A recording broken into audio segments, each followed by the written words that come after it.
I kind of wanted to stick to my whole first game in 3D thing here, so I decided that I'd go with Super Mario 64.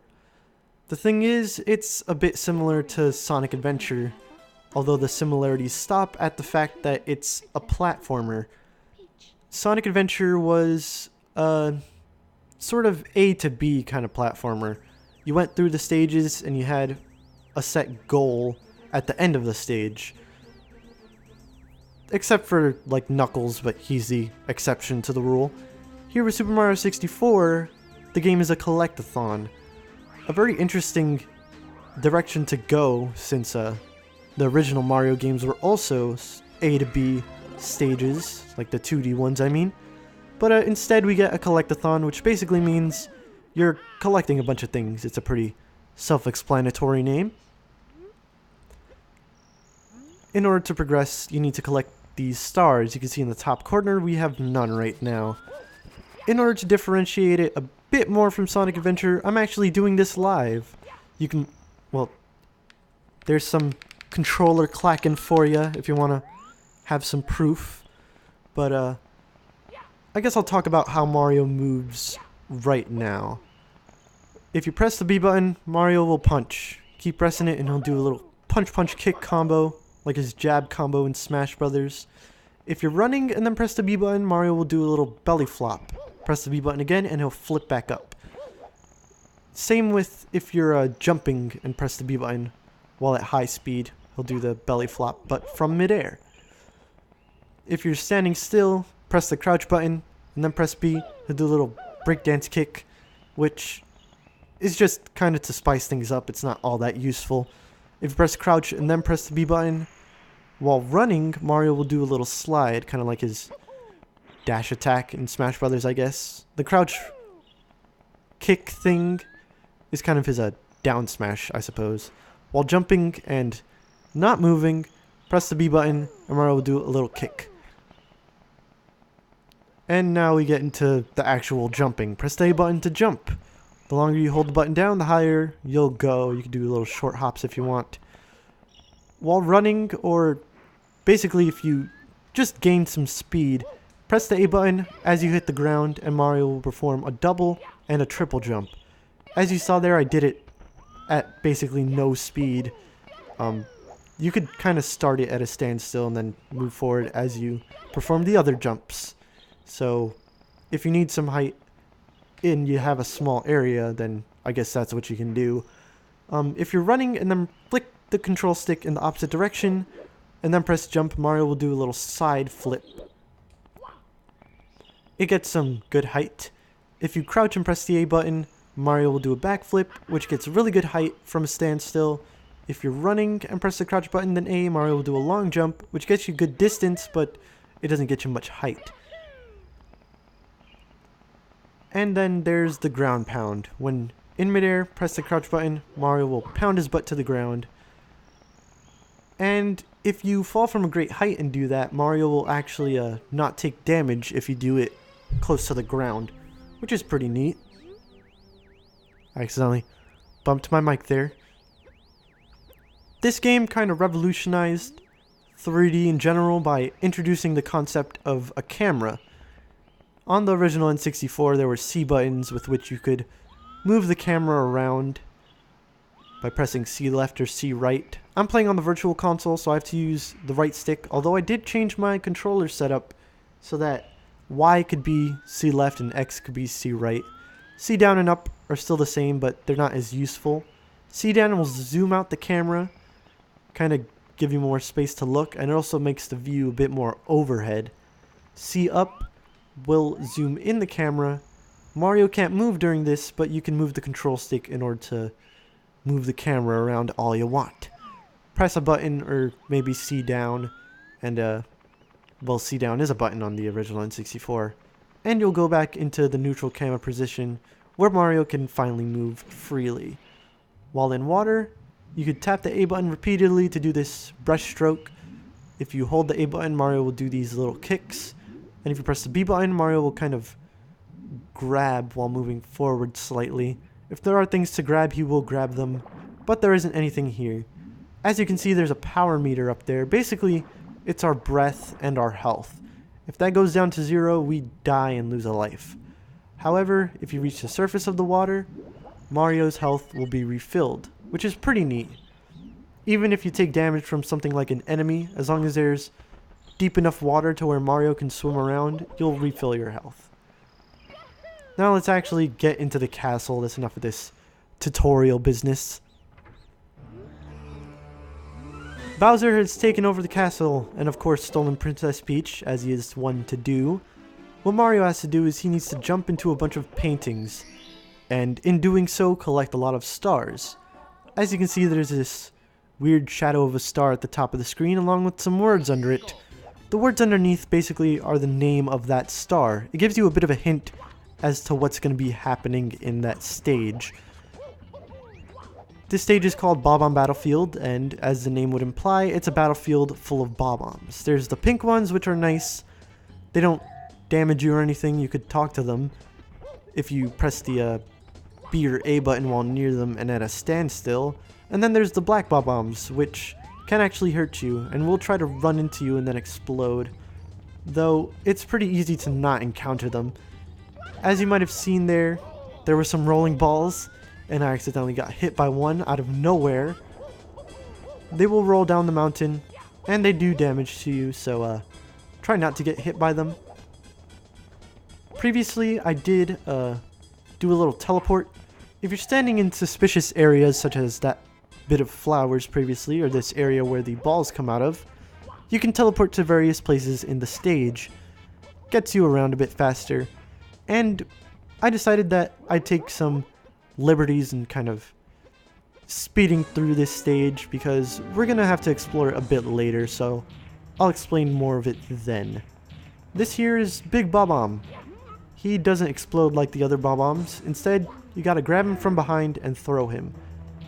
After you throw him, if you keep running around, he'll turn really quickly, but if you stand still and wait for him to walk, he'll start turning slowly again, so you can get easy access to his behind, grab him again, and then throw him some more. It takes 3 throws to defeat him. If you decide to throw him off the mountain though, it won't do any damage to him. Instead he'll hop back onto the mountain and say something like, "You can't throw me out of the ring, you gotta face me like a man."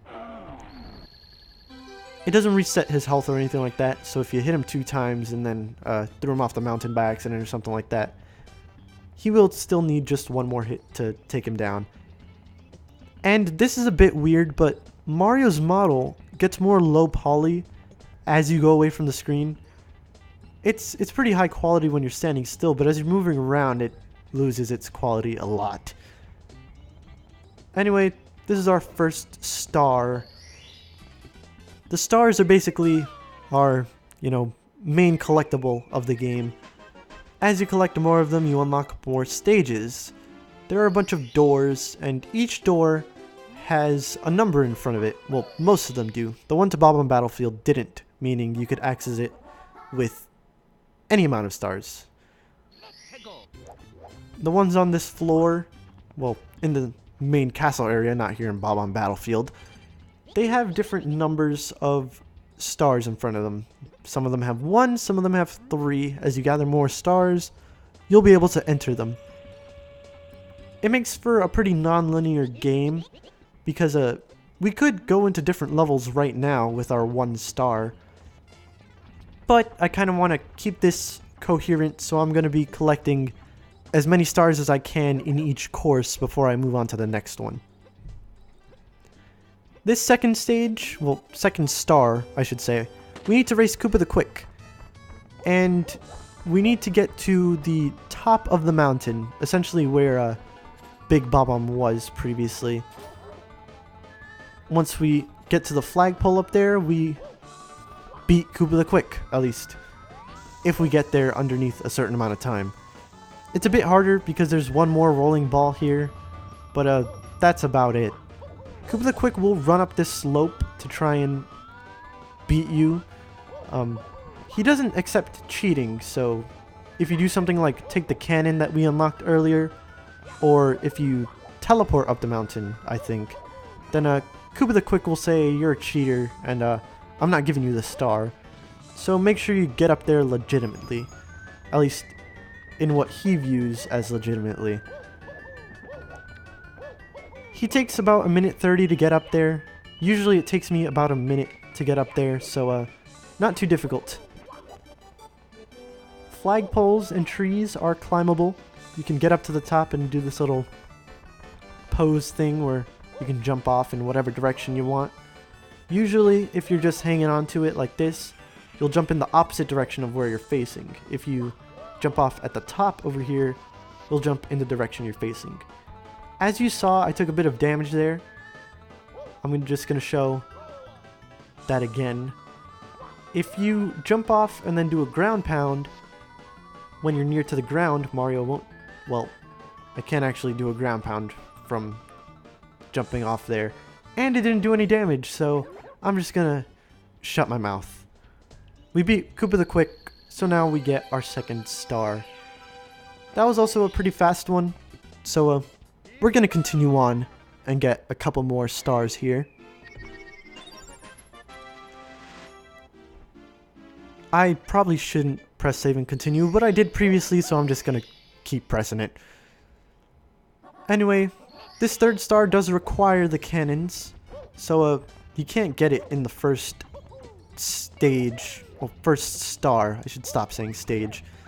But the thing about Mario 64 is that the stage slightly changes as the star does. So say we're going after the first star, then King Bob-omb will be at the top of the mountain. At the second star, he won't be there and Koopa the Quick will be. At the third star, neither of them are here. But if you try to go for the third star during the Koopa the Quick race, you can actually get it. It makes for a pretty non-linear adventure. In fact, we're going to be getting a star that's considered the 6th one without actually doing the 5th star, because the 5th star requires something that we don't really have access to right now. Anyway, this one was also quick. Just shoot your way to the top of this area here, this island floating in midair, and you could grab the star. There aren't any bottomless pits in Bob-omb Battlefield. Well, unless you find some way to get out of bounds or something like that, then you'll fall into a bottomless pit, but the only way to take damage from, you know, jumping is via fall damage. There's no instant death around here. And as you might have seen before, I did take damage from Goombas and such. If you take damage, you'll lose a sliver of health, although there are some enemies that will do more than one sliver. So you need to collect coins in order to refill your health. A bit odd, considering that in other Mario games, refilling health meant getting like mushrooms and stuff like that. But in this game, it's coins.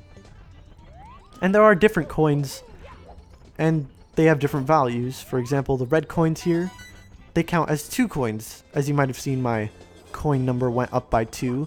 If I had taken more than 2 slivers of damage, then I would have also recovered 2 bits of health by collecting the red coin.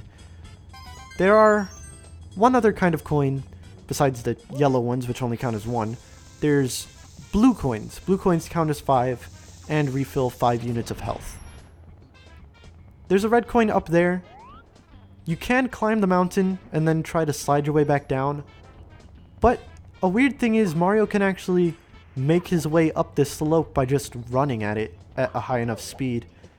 So if you just keep holding the stick in the same direction, persevere, you'll be able to get this coin. There is an updated version of the game called Super Mario 64 DS. It's also on the Wii U Virtual Console, but I didn't get it. I guess I just didn't want to buy Super Mario 64 again. That is actually the first way I played Super Mario 64. I played it via the 64 DS version, which had some extra stuff, more playable characters, more stars to collect. But I just kind of like the 64 version a bit more. It's more simple. It's not as restricting as the other game, because there are other specific characters and you need to play as those characters in order to get certain stars, whereas here there's Mario and only Mario, no Luigi. L is not real, So, no, stars barred off from you because you don't have a character yet. Although there is something similar that will bar you from stars. We'll get more into that later. It has to do with that block over there with an exclamation point in it. This red coin here, going from this cannon is pretty easy to get it, because if you aim above the red coin, you'll most likely be attached to the tree if the horizontal axis is set up right. Just like there. If you aim too low, you'll miss the tree and probably slide off of this floating island. And if you aim too high, then you'll just miss the island completely. You could also take the other cannon that I used previously in order to get the floating island star, the one that we got previously. Anyway, I know where the last 2 red coins are, so I'm just gonna kind of launch myself through here. And there they are. If Mario flies out of a cannon, moving at like a sharp horizontal, rather than vertical, I don't think he'll take any fall damage from it. Maybe if he falls for long enough, he will.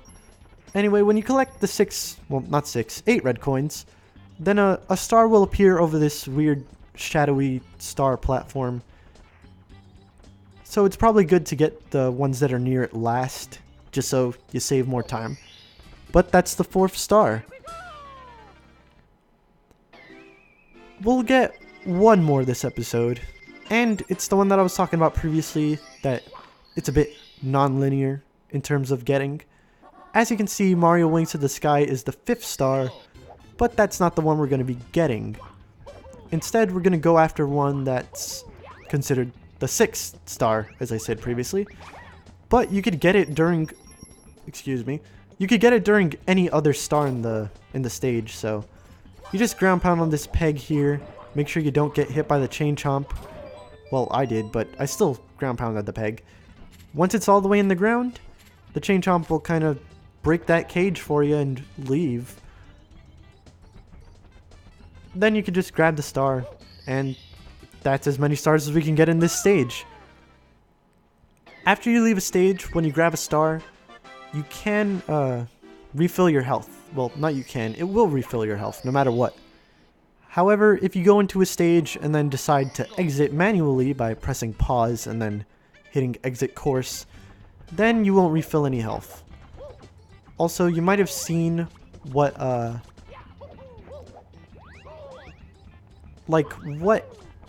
was about that previous star. That's a weird way of putting it, but you might have seen how we get the 5th star when I was launching myself toward the other red coins.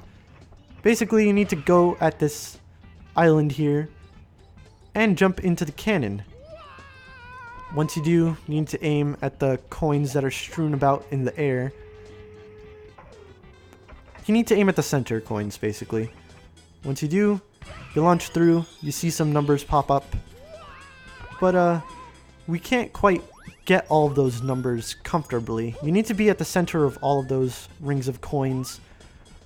If you don't, you won't get the star. And it's made much easier with a power-up that we'll be getting a bit later. So, for now, that's enough of bob-omb Battlefield. We'll just exit the course. You can only exit a course while at a standstill. If you're jumping, if you're running, you won't be able to exit. And when you do, you appear at the center of this little sun platform in the main hall of Peach's castle. You won't appear like right outside of the stage that you were just in. We will be getting a couple more stars, but these are a bit of an exception to Bowser's rule of putting stars in paintings. There's a little sign here that you can read. Basically, it's just Peach saying that Bowser collected a bunch of stars, but only the ones that are in paintings for the most part. There are some secret ones that you can collect that Bowser doesn't know about. For example, the one in this painting here, well, not painting, stained glass window. It's called Princess Peach's Secret Slide, and it's essentially that. It's a slide. You slide down, and you are timed on this. If you go fast enough, you'll unlock a 2nd star. If you're slow, you'll have to stick with the first one. I'll try to get the 2nd star on the first try. basically you need to get to the goal in under 22 seconds, which I did. So, there we go. Actually, I think it's 21 seconds, but either way, that's the first star in this secret slide area. There is another one that I'm about to get. I'll just have to return to it, and it's just for beating the secret slide normally. You don't have to do it under a certain amount of time or anything like that. It was in that block that we saw earlier. As you might have seen, there was a mushroom in this course somewhere. I don't quite remember where it is, despite having seen it like just a few seconds ago. But it's a green mushroom. That means it's a 1-up mushroom. There it is. Oh, I missed it. Basically, 1-up mushrooms give you extra lives, so if you die, you don't have to get a game over and start all the way from the beginning. And I got it in the record time again. But we're going to be missing that one for this star in this block. But there is a secret 1-up if you stand behind the area. The thing about secret 1-ups though is that sometimes they'll run away from you and sometimes they'll come towards you. I'm not sure what dictates that. It's probably specific ones. But anyway, this is going to be the last star of the episode. I hope this live thing goes over well. My heart is actually pounding like crazy. I should end this part, jeez. Saving, whatever. Goodbye.